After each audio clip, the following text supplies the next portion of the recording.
ঠাকুরগাঁওয়ের হরিপুর ও সুনামগঞ্জের দোয়ারাবাজার সীমান্তে বিএসএফের গুলিতে 2 বাংলাদেশি নিহত হয়েছেন। এসব ঘটনার প্রতিবাদ জানানোর পাশাপাশি বিএসএফকে পতাকা বৈঠকের আহ্বান জানিয়েছে বিজিবি।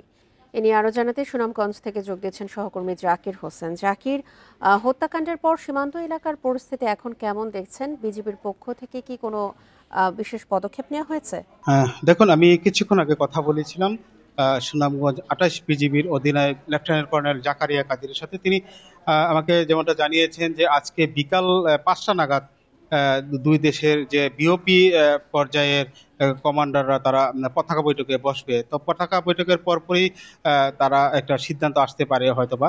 আর এছাড়াও ব্যাটালিয়ন পক্ষ থেকে সুনামগঞ্জ 28 ব্যাটালিয়নের পক্ষ থেকে বিএসএফ এর কাছে নিন্দা জানিয়েছে। আপনাকে একটা বিষয় আমি বলে রাখি, গত রাত্রে 2:30টার দিকে সুনামগঞ্জের দোয়ারাবাজার উপজেলার বাগানবাড়ি সীমান্ত দিয়ে 10 থেকে 12 জন চোরা কারবারিরা তারা ভারতের 500 গজ দেশি অভ্যন্তরে প্রবেশ করে। তারপরেই তারা গরু নিয়ে আসার পরপরই কিন্তু ভারতের অভ্যন্তরেই বিএসএফ এর সাথে তর্কাতর্কি শুরু হয়ে যায়। তর্কাতর্কির এক পর্যায়ে তারা যখন গরু নিয়ে বাংলাদেশের অভ্যন্তরে প্রবেশ করার সময়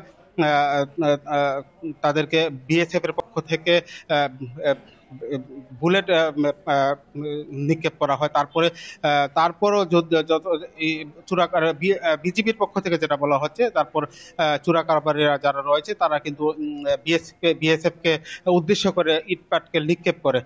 এরপরই বিএসএফ আবারও বুলেট ছোড়ার পর একজন গুরুতর আহত অবস্থায়, অর্থাৎ শফিকুল ইসলাম নামক একজনকে গুরুতর আহত অবস্থায় বাংলাদেশে নিয়ে আসা হয়। যে তার যে সহযোগী যারা ছিল তারা তার বাড়িতে নিয়ে আসে। তো বাড়ি থেকে দোয়ারাবাজার স্বাস্থ্য কমপ্লেক্সে নিয়ে যাওয়ার পর হাসপাতালে নিয়ে যাওয়ার প্রায় 1 ঘন্টা পরে ডাক্তাররা তাকে মৃত ঘোষণা করে।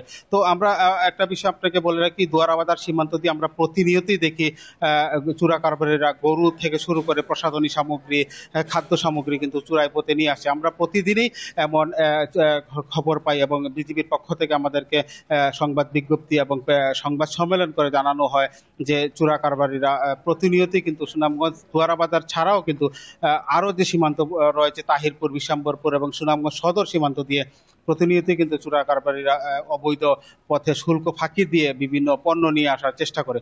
তো সার্বিকভাবে আমরা বলতে পারি আজকে হয়তোবা বিকাল 5টার পর আমরা আরো পরবর্তীতে জানাতে পারবো যে আজকের যে ঘটনা ঘটেছে, নিহত হওয়ার ঘটনার সর্বশেষ কি হয়েছে সেটা হয়তো পরবর্তীতে আমরা জানাতে পারবো। এই ছিল আমার কাছে সুনামগঞ্জের দোয়ারাবাজার উপজেলার সীমান্ত সর্বশেষ খবরাখবর। সীমান্তের সবশেষ তথ্য নিয়ে সুনামগঞ্জ থেকে জানাচ্ছিলেন জাকির হোসেন।